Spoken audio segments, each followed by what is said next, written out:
I think you deal with it your entire life. It's not something that goes away. You just have to kind of learn more about it.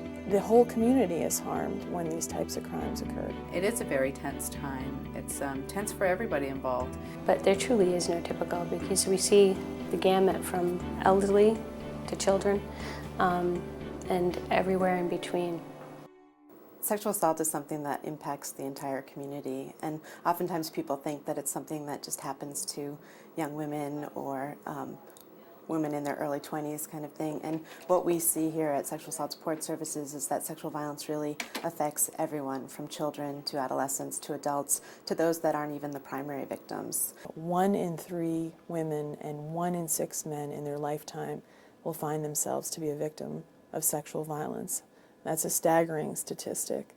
And so this is a very pervasive issue in our community. This is not just a women's problem. Anyone can be affected by sexual violence. Children, males, females.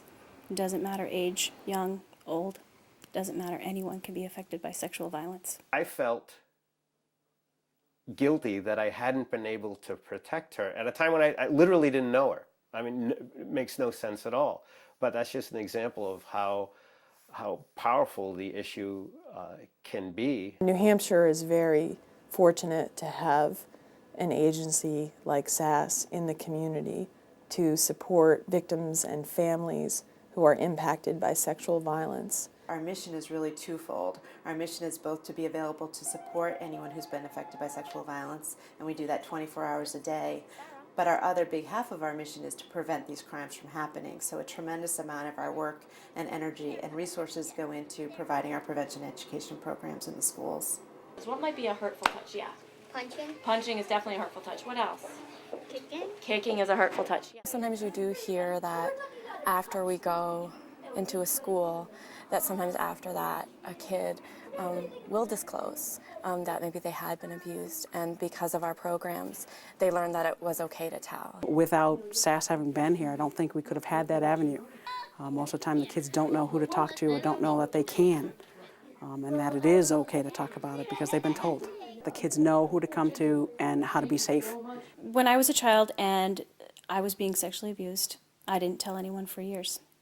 I was told not to tell anyone, and I believed that was the right thing to do.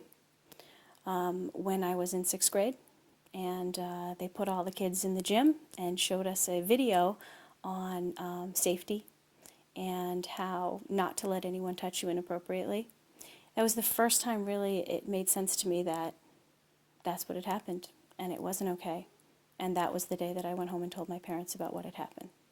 If you ever look in the face of a parent who has found out that their child's been sexually assaulted, it's heartbreaking.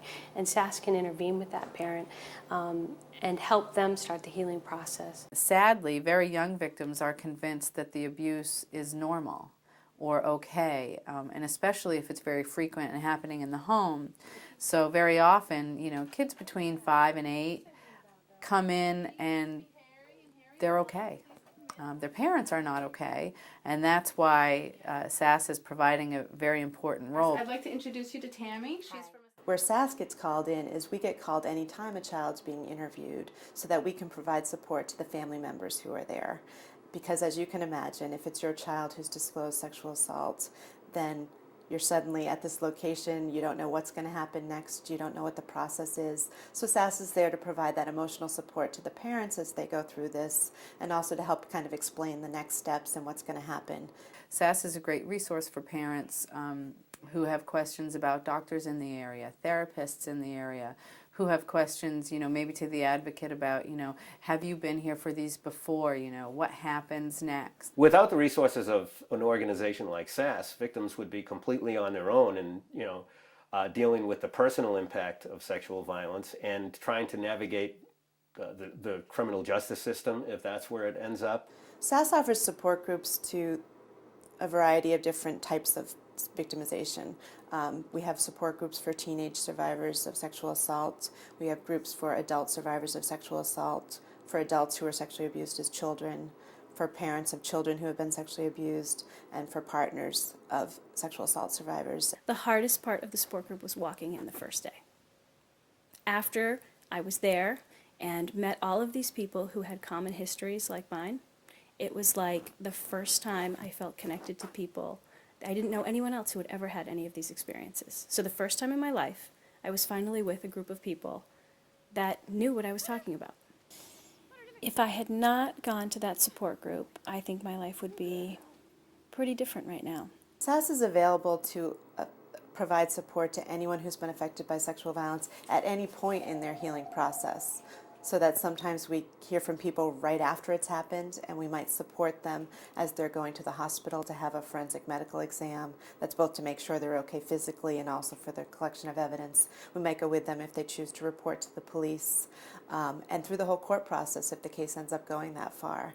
They handle the now what? Where do I go from here? Now that we're home and we've gone through this event, where do we go? What do we do? And SASS offers that support and the resources and the information that that family needs to get through that, to start that healing process. I wouldn't let anyone leave my doors without SASS.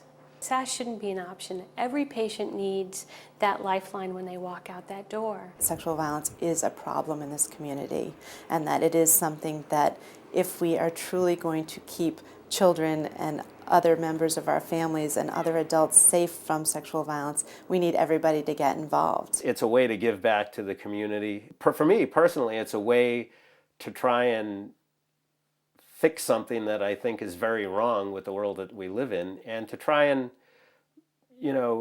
hopefully prevent other people from having to go through some of the experiences that I had to go through. Sexual violence can happen to anyone. And certainly it has affected people that they know, whether they know that or not. And I would think that people would want to contribute or be part of ending sexual violence.